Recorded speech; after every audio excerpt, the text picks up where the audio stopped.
Okay, we've got another update here trying to get this ready to put the 5VZ in. I went ahead and cleaned it, borrowed a power washer, and you can see there's actually a truck under the amount of oil that was in here. Zoom out a little bit, there we go, that's nicer. So my plan is to at least paint battery tray. I might take some Scotch-Brite to a couple other places in there where wires were rubbing. But even have a power steering box now. So pretty excited. It's getting there. Starting to make a list. I did order some parts. I have a new steering stabilizer coming in because that thing is just sad looking. And I do have new bushings coming for the shocks since I over-tightened both sides and they're crap. Two things I did get off yesterday was disconnect this pressure hose or high pressure fuel line. You can tell, let's see if I can get to it, which side. So right there, can't really see too well, but I rounded it. I did get it apart, so I'm gonna have to cut this and reflare it. And I took the slave off because I have a new one, so while I'm in here, I'm just gonna pop a new slave in it for the clutch. And I think that's about it. We're slowly making progress here.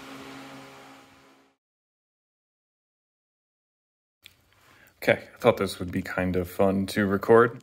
I have never taken apart, and we'll call it rebuilding an AC clutch and pulley. So here is your electric part of the clutch assembly, sits on there like that. There is then an O-ring that actually sits in there. There's a lip right under here that goes in. So O-ring, that. The old pulley sits in here. You can see it fits inside there nicely. I used one of those 3-prong pullers to get this off. I didn't even need a wrench. I just tightened it down with my hand and it pulled it off. So they're not on here too hard. So once you have this slid on here, like that, oh, of course. Let's see, you need one of these. It will sit and lock this in, lock the pulley in.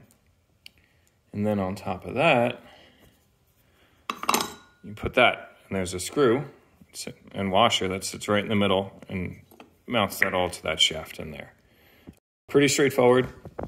Let's see, connectors mount to the body right there. You can see I cleaned it off, but the old one has 2 pigtails.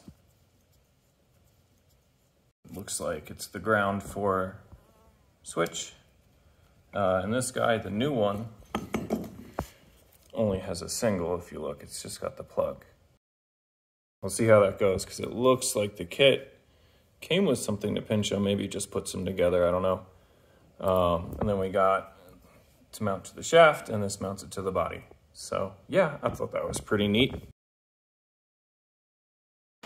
So I'm doing the resistor mod, so my tachometer works with the new motor. So to start, you have to pull your dash apart, obviously. Didn't mean to zoom in there.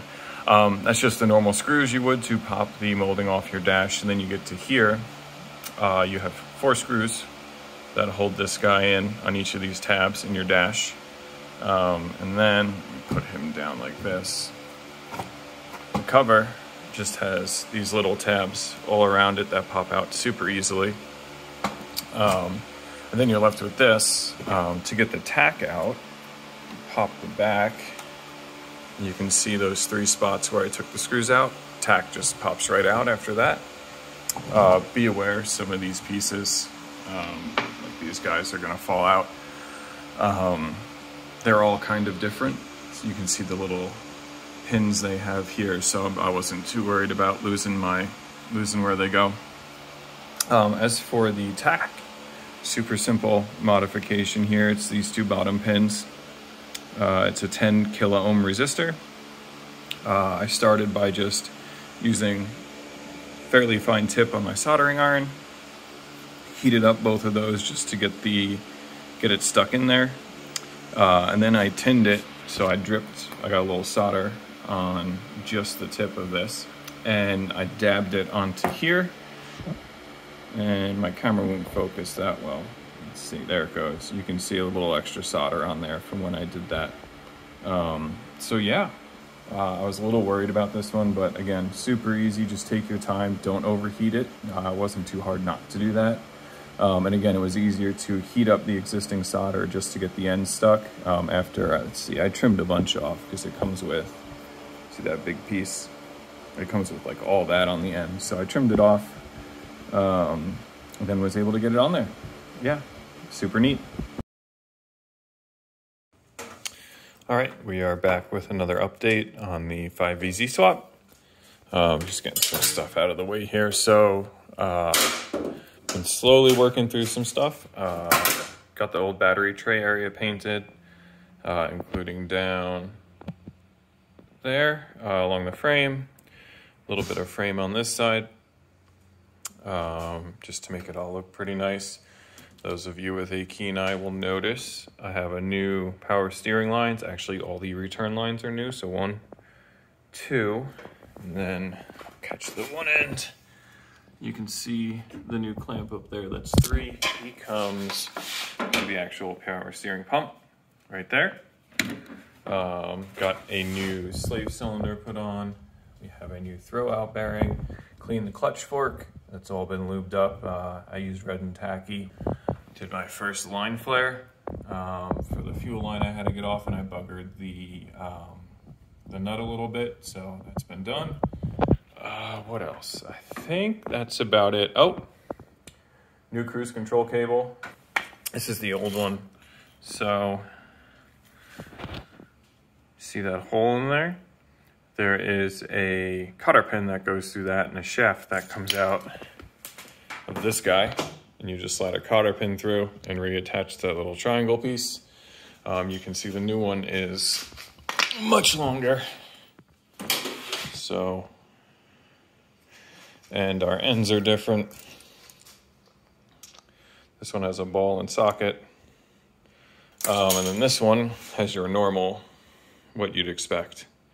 That actually matches the throttle, pretty much matches the throttle cable itself. So, yeah, just making some headway here. Okay, AC compressor. So, the rebuild kit actually came with a normal spade connector here. This, you can tell I soldered it on here. On the 5VZ, there's a receiver for it. So I needed to switch the ends. Not sure why the rebuild or kit they gave me came with just a normal fat spade connector. Oh, there it is. So this is what came off of it. Fat guy. You can see he's way too big. Not to be a size queen, but so, and then we got the ground. All this assembly I already went over. Trying to think if there's any. I think that's all the updates I got for tonight. Hopefully motor goes in. So today is Tuesday. Hoping to get the motor put in on Saturday. My birthday is Friday, so it'll be a pretty sweet present to get this in there. I don't know if it's going to run Saturday, but I do expect to hopefully get it in there. That's all I got.